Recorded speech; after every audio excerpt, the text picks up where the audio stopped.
So, hello student, welcome to e-learning platform presented by Mechanical Engineering Department of Dr. Bapuji Salunke Institute of Engineering and Technology, Kolhapur.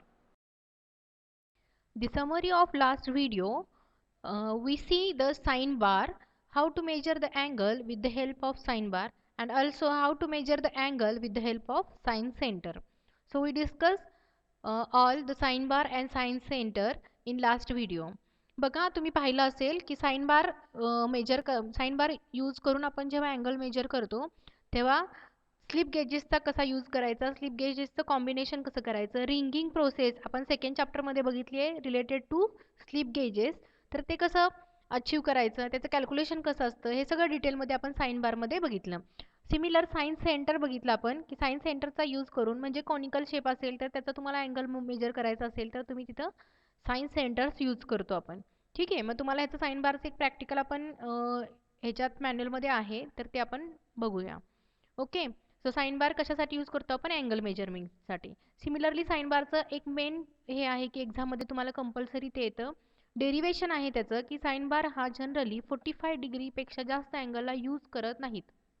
Okay, म्हणजे त्याचं limitation आहे, थोडक्यात हे disadvantages आहे की limited काय केले त्याला, तर 45 डिग्रीपेक्षा जास्त अँगल असेल तर साइन बार यूज करायचा नाही. का? कारण साइन बारचं जे व्हॅल्यू म्हणजे साइन थीटा काढतोय बघा आपण, sine theta is equal to H by L. मग एच बाय एलला जर डिराईव्ह केलं तुम्ही, डेरिव्हेशन घेतलं त्याचं, तर त्याच्या थ्रू तुम्हाला हे फाइंड आउट होतं की त्याचा अँगल जो आहे थीटा, जसा अँगल वाढेल 45 डिग्रीपेक्षा जास्त अँगल जाईल तसा तुमचा एरर पण वाढत जाणार. मग तो एरर वाढू नये म्हणून आपण जनरली साइन बार 45 लाच यूज करतो. 45 पेक्षा जास्त जर अँगल असेल तर आपण तो यूज करत नाही. 45 पेक्षा जास्त अँगल असेल तर आपण दुसरं कुठलं तरी एक इन्स्ट्रुमेंट यूज करेल. Okay, so this is the summary of last video. We start. आता आपण कुठले तुम्हाला आपण सगळे इन्स्ट्रुमेंट बघून झालेत आपले, फक्त एक 4 इन्स्ट्रुमेंट राहिलेले आहेत angles related. So first instrument आहे आजच्या व्हिडिओमधलं स्पिरिट लेवल. मग how to use the spirit level for the angle. आता स्पिरिट लेवल तुम्ही पाहिली असेल वर्कशॉपमध्ये. मग स्पिरिट लेवलचा अँगल मेजर करण्यासाठी यूज होतो हे मला वाटतं तुम्ही पहिल्यांदाच ऐकलं असावं. तर स्मॉल अँगल मेजर करण्यासाठी आपण खूप मोठा अँगल यांना मोजू शकत नाही स्पिरिट लेवलनं, पण स्मॉल अँगल जो असतो मिनिटमधला तो तुम्ही इथं रीड करू शकता. ओके, मिनिटमधला जो अँगल असतो तुम्ही लास्ट व्हिडिओमध्ये मला वाटते फर्स्ट व्हिडिओमध्ये मी तुम्हाला सांगितले की अँगलचं युनिट काय असतं, degree, minute and second. So 60 second म्हणजे 1 मिनिट असतो, 60 मिनिट म्हणजे 1 डिग्री असतो. ओके, मग हा मिनिटमधला जो अँगल आहे तो तुम्ही ह्यानं मेजर करू शकता स्पिरिट लेवलनं. सिमिलरली स्पिरिट लेवलचं अजून एक काम आहे, आता ते काय बघा, it is use to measure the small angles and straightness and flatness of surface. मग तुम्ही जो वर्कशॉपमध्ये बघितला असेल की लेवलिंगसाठी किंवा स्ट्रेटनेस असेल तर तो बघण्यासाठी आपण स्पिरिट लेवलचा यूज करतो. म्हणजे एखादा सरफेस स्ट्रेट आहे किंवा फ्लॅट आहे तर तो बघायचा असेल तर आपण ती स्पिरिट लेवल त्या सरफेसवरती ठेवतो आणि बबल जो आहे त्याचा तो बबल मिडलला आला तर आपण म्हणायचं की हा सरफेस आपला फ्लॅट आहे. ओके, किंवा स्ट्रेट आहे. हे बघण्यासाठी वर्कशॉपमध्ये तुम्ही यूज केला असेल तर आपण त्याच्यासाठी हा स्पिरिट लेवलचा यूज करत असतो फॉर स्ट्रेटनेस, फ्लॅटनेस आणि स्मॉल अँगल मेजरमेंट. ओके, समोर तुम्हाला डायग्राम दिसते बरोबर. आता डायग्राममध्ये काय काय पार्ट्स आहेत बघा. वेपर बबल आहे जो मिडलला बबल असतो. वेपर बबल क्रिएट केलेला असतो त्या ट्यूबमध्ये, एक ग्लास ट्यूब असते, त्या ग्लास ट्यूबमध्ये तो बबल असतोय आणि ही ग्लास ट्यूब एका वुडन बॉक्समध्ये फिट केलेली असते. ओके, म्हणजे वुडन बॉक्स जो असणार आहे तो सरफेस तुम्ही त्या फ्लॅट सरफेसवरती ठेवणार आणि चेक करणार. मग तेव्हा तुमचा बबल जो आहे वेपर बबल तो मिडलला आला किंवा तो साईडला गेला ह्याच्यानुसार तुम्ही त्याचे काय घेत असता, मेजरमेंट्स घेत असताय. Okay, so it is the spirit level. ही स्पिरिट लेवलची डायग्राम आहे. मोस्ट ऑफ टाइम तुम्हाला स्पिरिट लेवल पण एक्सप्लेनेशनसाठी पेपरला विचारलं जातं, त्यामुळे तुम्हाला डायग्राम ड्रॉ करणं इम्पॉर्टंट आहे. Okay, so this is the spirit level. म्हणजे आता ही डायग्राममध्ये तुमच्या लक्षात आलं असेल. आता तिचे लाईन्स आहेत, स्ट्रेट लाईन केलेले आहेत, म्हणजे स्केल आहे थोडक्यात. तर ती स्केल तुम्हाला इंडिकेट करते रिडिंगसाठी. ओके, म्हणजे मी जे रिडिंग घेणार आहे ते बबल कुठून कुठपर्यंत गेला ते जर मी रिडिंग घेतलं तर मला जो माझा रिडिंग आहे तो मला कॅल्क्युलेट करायला मिळेल. Okay, so it is the spirit level. एक वुडन ब्लॉक आहे, मध्ये एक ट्यूब आहे, ग्लास ट्यूब म्हणूया त्याला, आणि त्याच्यात एक वेपर बबल आहे. एवढेच ह्याचं कन्स्ट्रक्शनचे पार्ट्स आहेत. सो आता स्पिरिट लेवलचं डेरिवेशन बघा काय आहे ते. आता स्पिरिट लेवलमध्ये जी डायग्राम आहे ती डायग्राम तुम्हाला काय सांगते बघा. ग्लास ट्यूब आहे, पण कशी आहे ग्लास ट्यूब, ती टर्न केलेली दिसते बघा कर्वमध्ये. ओके, म्हणजे एक ट्यूब जी आहे ती तुमची कर्वेचर असते ती tube. Wien spirit level horizontal centre point is highest point, so bubble rest at centre of tube. बघा, स्पिरिट लेवल जेव्हा हॉरिझॉन्टल सेंटर पॉइंटला असते तेव्हा बबल तुमचा जो असणार आहे तो कुठं असणार आहे, सेंटरला असणार आहे. मग आता इथे डायग्राममध्ये तुम्हाला दिसतंय बघा, A1 A2 दिसतंय, B1 B2 दिसतंय. ओके, मग आता in case of housing level tilted through the small angle, bubble will move relative to the glass tube. आता हे तुम्हाला सगळ्यांना माहिती आहे की जेव्हा स्ट्रेट पोर्शन असेल, हॉरिझॉन्टल असेल, तेव्हा तुमचा बबल एका जागेवर असणार आहे सेंटरला. पण जर तुम्ही टिल्ट केला, म्हणजे तुमचा जो स्ट्रेट पोझिशन होती ती तुम्ही टिल्ट केली एक थीटा अँगलनं, तर तुमचा बबल जो आहे ट्यूब मधला तो बबल सरकणार आहे, बरोबर. काहीतरी relative respect to the relative काहीतरी पोझिशन तो घेणार आहे. मग त्याने ती पोझिशन घेतलेली आहे, तो अँगल आपल्याला फाइंड आउट करायचा आहे. Okay, so we find out the theta. मग आता डायग्राममध्ये तुम्हाला दिसत असेल की A1 OA1 म्हणजे 0 पासून किंवा O पासून OA1 हा तुमचा स्ट्रेट पोर्शन आहे, म्हणजे जेव्हा हॉरिझॉन्टल आहे तेव्हा तुमचा बबल कुठे आहे, B1 ला आहे, म्हणजे सेंटरला आहे, ग्लास ट्यूबच्या सेंटरला आहे B1. जर तुम्ही तो OA1 हा टिल्ट केला OA2, म्हणजे मी A2 पोझिशनला ठेवलं त्याला, OA2 झाला म्हणजे थीटा अँगलनं त्याला रोटेट केला, थोडक्यात म्हणूया त्याला टिल्ट केला, इन्क्लाइन केला, तर बबलची पोझिशन कुठं जाणार आहे बघा, B1 पासून B2 कडे, म्हणजे तो राईट साईडला B2 गेला, म्हणजे बबल राईट साईडला सरकला आहे. मग बबलची पोझिशन B2 झाली.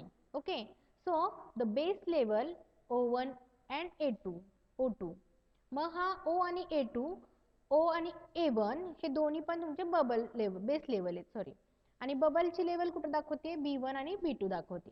मग जेव्हा ते हॉरिझॉन्टल होतं तेव्हा ती पोझिशन होती B1 ची, जेव्हा तो इन्क्लाइन केला तेव्हा B2 ची पोझिशन तयार झाली.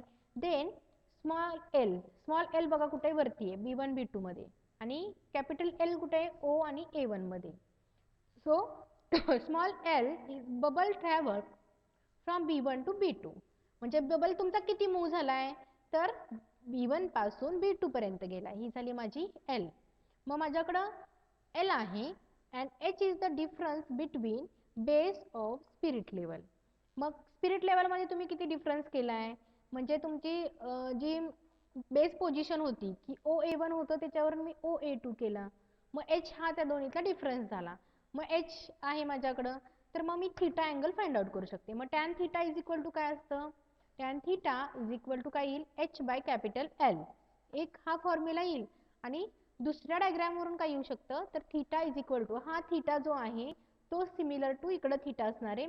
मग जर तुमच्याकडे थीटा असेल, रेडियस असेल त्या बबलची, त्या ट्यूबची, ग्लास ट्यूबची, तर तुम्ही L बाय R जरी केलं तरी तुम्हाला टॅन थीटा मिळेल. मग theta is the smallest angle, म्हणून तो टॅन निग्लेक्ट करा तुम्ही, आणि theta is equal to H by L, theta is equal to L by R. ह्या फॉर्म्युलाने तुम्ही तुमचा अँगल जो आहे तो फाइंड आउट करू शकता. सिंपल डेरिवेशन आहे, सुटसुटीत आहे, एकदम व्यवस्थित आहे, नीट बघा. ओके, हे मोस्ट ऑफ टाइम विचारलं जातं की ट्यूब आहे, मग ट्यूबचा बेस लेवल आहे आणि तुम्ही थीटा कसा फाइंड आउट करणार. तर tan theta is equal to find out केल्यानंतर थीटा स्मॉल असतो खूप, मी सांगितलं तुम्हाला मिनिट मधला, त्यामुळे तो टॅन काय करायचा, निग्लेक्ट करायचा. ओके, सो तुम्ही बघू शकताय की स्पिरिट लेवलचं डेरिवेशन कसं असतंय आणि त्याच्या थ्रू अँगल, मिनिट मधला अँगल थोडक्यात कसा फाइंड आउट करायचा. Okay, so now next instrument, clinometer.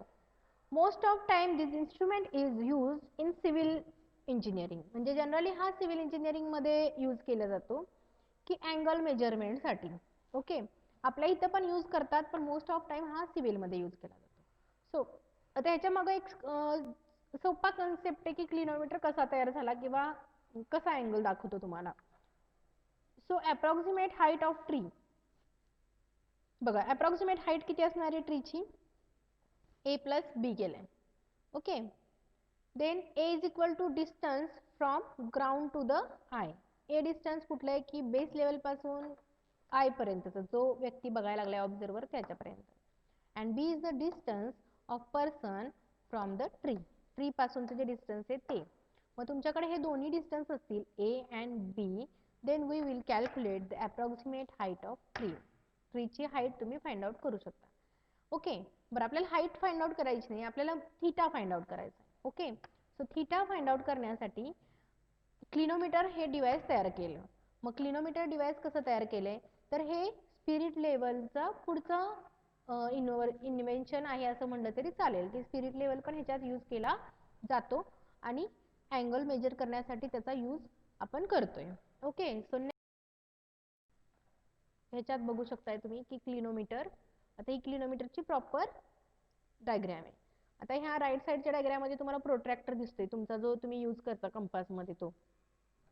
मग ह्याच्या थ्रू मुलांनी हा प्रोजेक्ट बनवलेला पण आहे, मायक्रो प्रोजेक्ट, की क्लिनोमीटर काय असतोय.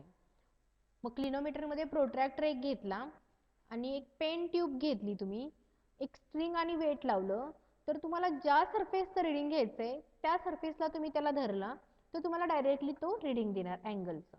Okay, so it is the simple concept of clinometer. हे बेसिक कन्सेप्ट आहे हा क्लिनोमीटरचा. ओके, सो मेन डायग्रॅम बघा, आता राईट साईडला डायग्रॅम दाखवली की स्पिरिट लेवल असतो, रोटरी मेंबर आहे आणि बेस आहे. ओके, वरच्या इमेजमध्ये काय दाखवले तुम्हाला, बेस आहे, रोटरी मेंबर आहे, देन स्पिरिट लेवल आहे. ओके, आणि खाली त्याच्या जो दाखवली डायग्रॅम, तर एखाद्या इन्क्लाइन सरफेस वरती, म्हणजे तुमचा जॉब आहे थोडक्यात, वर्क पीस आहे, त्याच्यावरती जर तुम्ही तो क्लिनोमीटर ठेवला तर रोटरी मेंबर रोटेट झाले, बरोबर.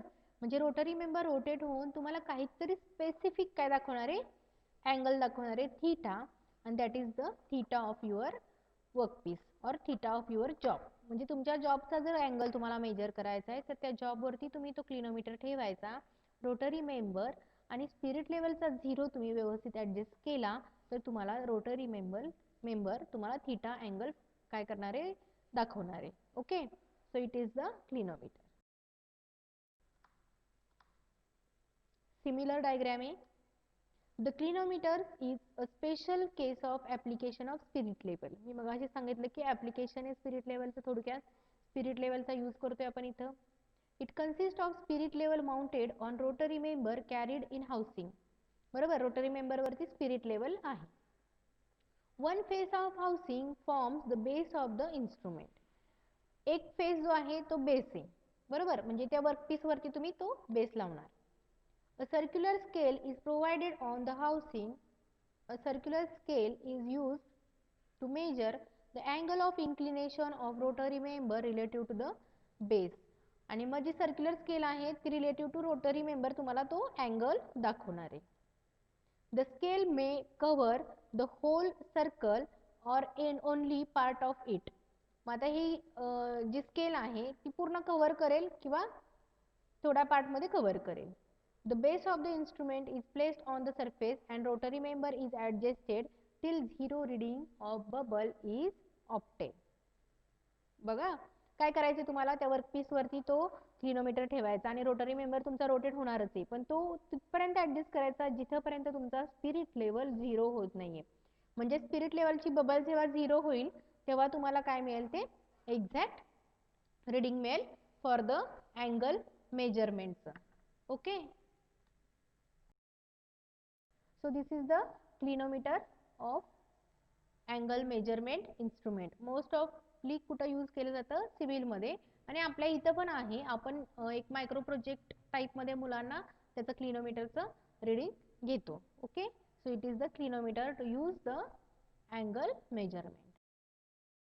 So thank you student. आजच्या लेक्चरमध्ये अगेन आपण 2 इन्स्ट्रुमेंट पाहिले, spirit level and clinometer, to use the measure the angle or any angle. म्हणजे आता जर स्मॉल अँगल असेल तर मी स्पिरिट लेवल यूज करणार, आणि जर मॅक्सिमम अँगल असेल, थोडा मोठा असेल, तर मी तिथं आपण क्लिनोमीटर यूज करणार. So clinometer is the next invention of spirit level or application of spirit level असं पण तुम्ही त्याला म्हणू शकता. So thank you student. If any query then contact. Okay, thank you.